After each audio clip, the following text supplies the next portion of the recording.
What up, Internet? All right, want to give a little review here of the Jensen CAR813. This is a 2015 Prius V. Brand new, secondhand to me. I've had it almost 4 weeks. Installed this thing. That's the back of it. A little pocket. So, all right, this thing has been awesome. I did have to factory reset it one time because it kept going back to that screen right there. But since I factory reset it, it's been good.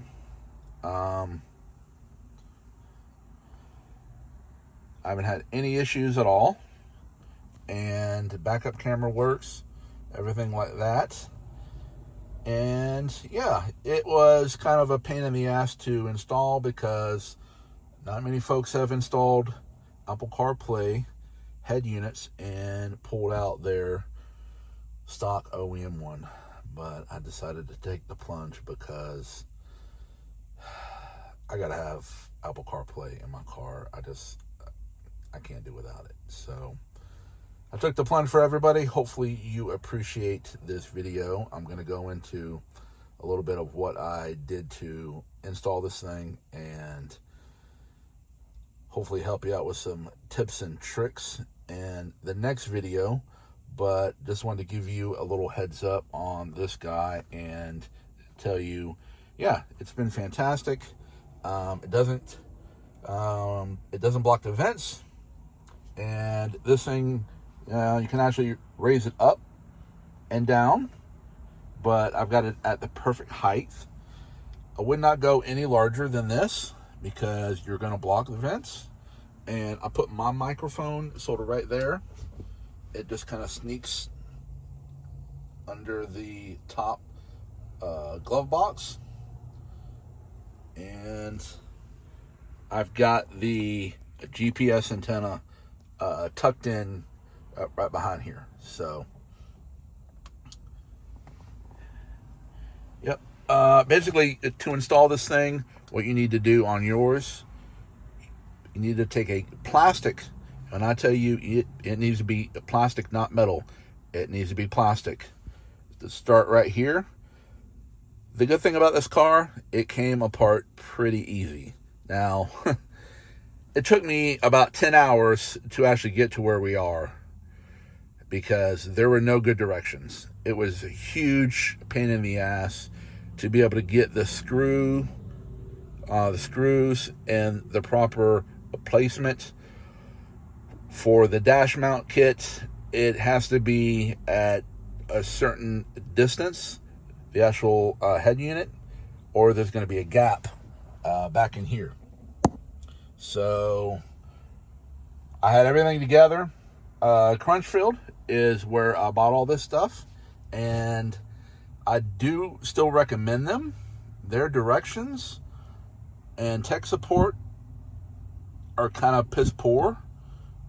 Their tech support has been good. When you call them, they can help you out. A couple things they kind of lapsed on. I just thought I had to figure it out myself. I had a prior Jensen. No, it was a dual, but it's the same company.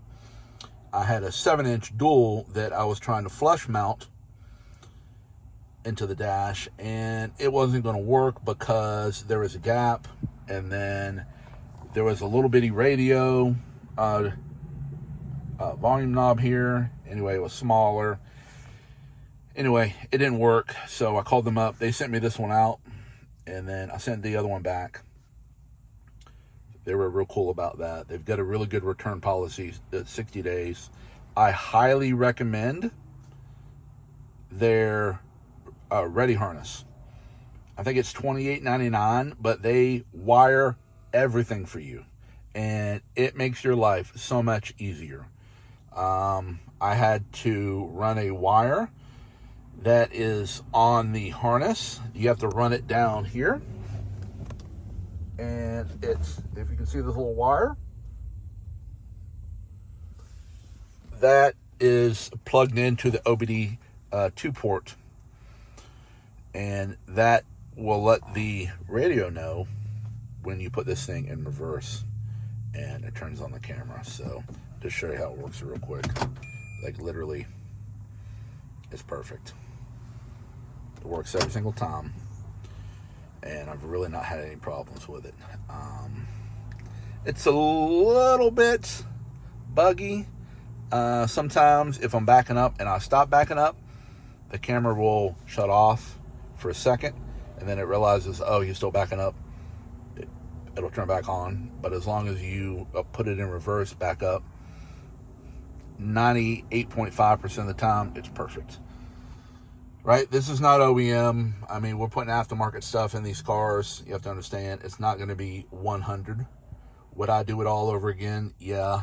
Again, I got over 10 hours in this. Hopefully, what I'm telling everybody will help you. Anyway, let's get back to this. So what you want to do with your plastic pry tool, you want to start right here. This will pop up. You do not have to remove this. And then you want to work over here. That'll pop out, and then you just use your hand. This will pull out. Second thing you remove is this thing right here. You start at this corner right here. Again, this will, this whole thing pops up really, really easy. And you just pull, it'll pull out. Then you need to remove the upper glove box. All you do is you open it, you put your pry tool down here. This thing removes like butter. It removes so easily. I had no idea this thing would come apart so beautifully, but it did. You do not have to remove this. And then after you get this, that, and that removed, you're going to have 4 10 mils that will be holding in the OEM radio. Remove those. And then I'm just going to be honest with you, there's about 9,050,000 connectors on the back of the OEM radio. And yeah, it's a lot, but you just take your time. They're all push tabs. You just work your way. In theory, there's probably 12, 14, something like that. But you just work your way. The ready harness plugs into most of them. There was probably about, I think, 3 on the OEM harness that were not used. That's fine. And then you plug everything in. And I also ran, so I'm using wireless CarPlay. As you can see, I'm recording this on my phone. It's not connected to any wires. I did run the USB. It's a USB-A cable down. I tucked it down in here, just so if I ever need it, it's there. I did not run, there's a second one for USB-A charging, and you can also connect RCAs that can line out to HDMI or line out to whatever, basically whatever you want. And in theory, you can watch video on this when the car's in park.